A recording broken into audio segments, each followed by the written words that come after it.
Yo, in this video I'm going to be showing off some hide and seek spots that were found by me as well as the people in my Discord server. This video has some banger spots, so be sure to stick around to the end. With that out of the way, enjoy the video. Our first spot of the video is in Cascade Kingdom, and for this one you're going to want to head to the Chain Chomp sub area. There are tons of weird collisions in here that you can stand on, and a couple of them actually make for really great hiding spots. The collision that we're going to is in the very first room on the left wall, and you can easily do a triple jump or a vault to reach it since the spot really isn't too precise. The giant rock in front of Mario completely covers him even when someone is jumping to the back section of the room since the camera is locked the whole time. The only way it'd be seen is if someone decided to run backwards through the sub area, which definitely could happen but is unlikely.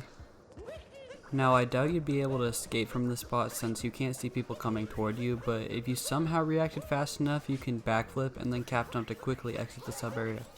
Or if you think you have enough time to re-hide in the sub area, that could work too. It may just be the best spot for Wooded Kingdom. It's definitely one of the best spots that we've found so far overall. By going over to this NPC on the charging station, you can position yourself in a way where you can roll into the NPC and get forced behind it. Since you bonk after rolling behind the NPC, you can actually stay behind it. Getting behind the NPC is easy, the spot is very well hidden, and it's also fully moral. What more could you ask for in a spot? If you need to escape, you can easily backflip where you can activate the scarecrow to get higher, or what I'd probably do is vector down to the lower section and take the Koopa free running route.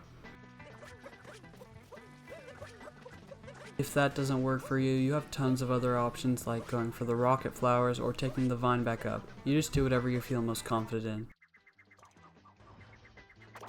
Our next spot is up on the tower where you fight Spirit. After he's been defeated, a new mini boss appears, and this boss happens to spawn Goombas.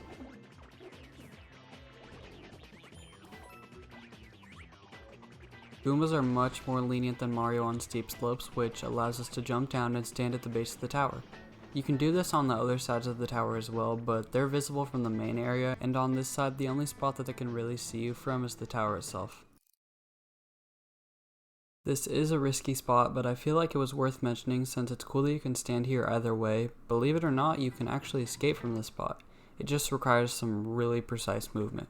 By getting a running start, high jumping, and then uncapturing, you can get in between these walls where you can wall jump up to safety.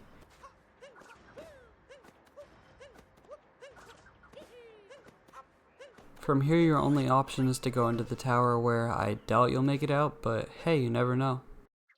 For this next spot, you actually have to get a life up part before you go to the spot, and the easiest way to get one is from this chest below the glass.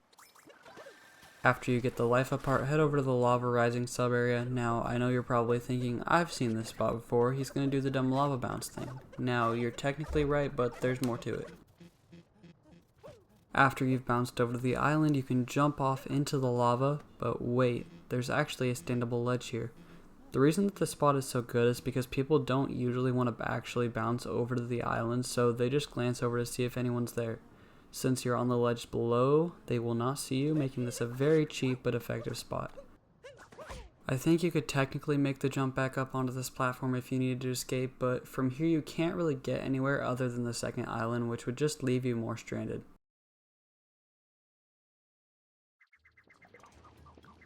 This spot in Luncheon Kingdom isn't really a spot, but more of an idea that could lead to other spots. This requires a lot of specific steps, so you're going to want to pay attention.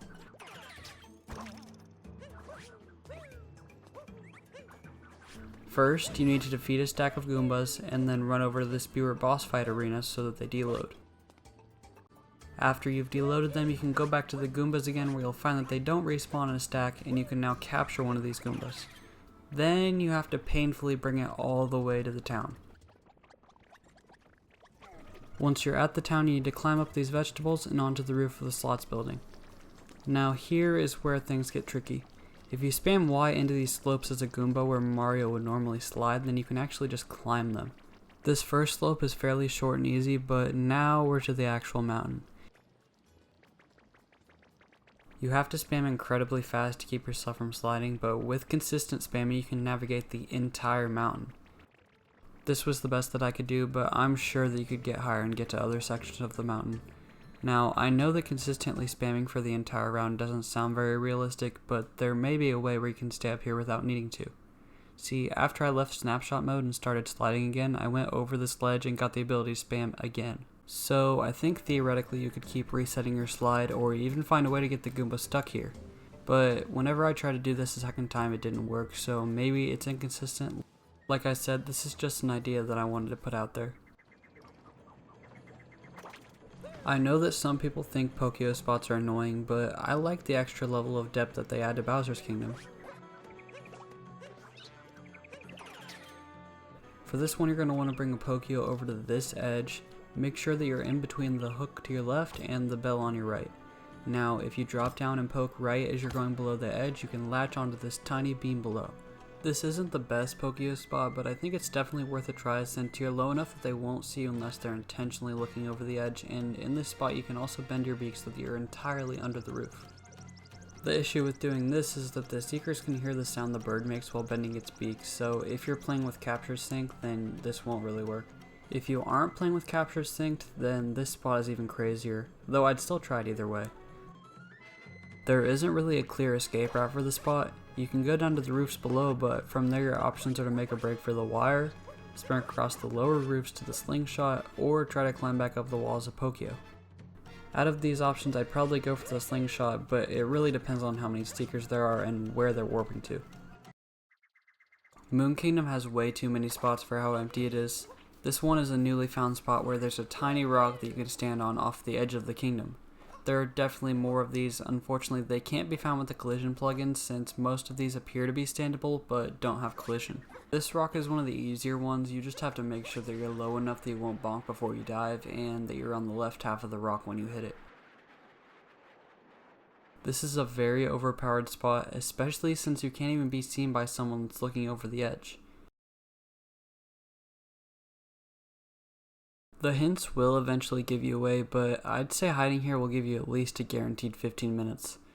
You can also easily escape from the spot with a backflip, and from this point, assuming the seeker missed you and fell into the void, you have some extra time, so you can do a vault all the way over here to the shop where you can go basically anywhere in the kingdom.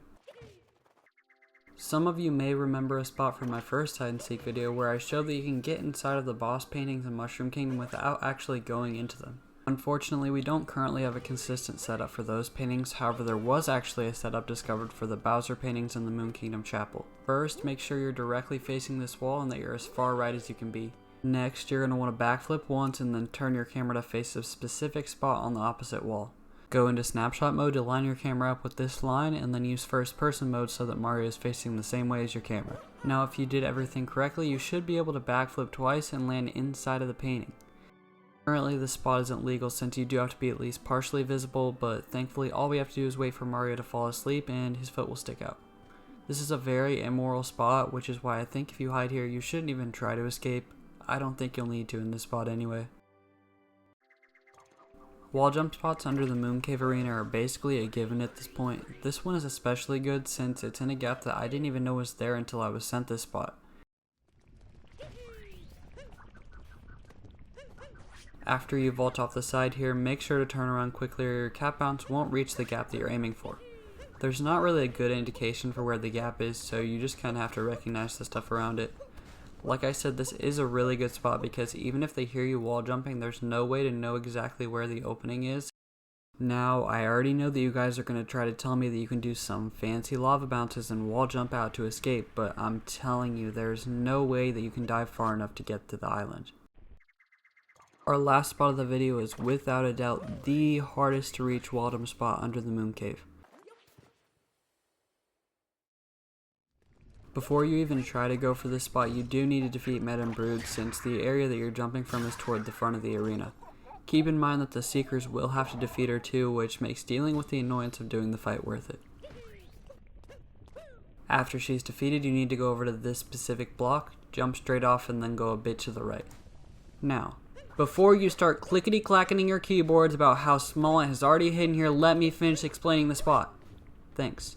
After you've gotten into this gap, you can dive over to land onto these moon rocks. Now, this is the hard part.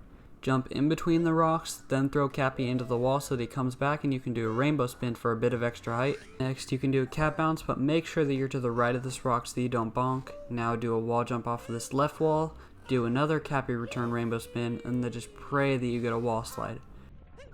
From here you can keep doing wall jumps and rainbow spins until you have enough height to move over to this tighter section of the gap where you don't have to do rainbow spins. I don't think I need to explain why this spot is good. I doubt anyone would ever think to use the rocks inside of the other gap as a way to get into this gap.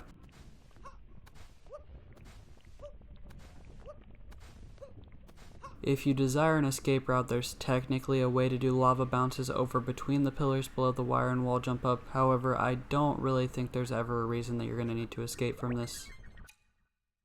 That was all 10 of the spots that I had. Thank you so much for watching to the end of the video. I hope you enjoyed. If you did, then you'll definitely like my other hide and seek videos where I show lots of other crazy spots. Thank you to everyone who sent in spots. If you have any cool spots of your own that you'd like to share, my Discord server will be in the description.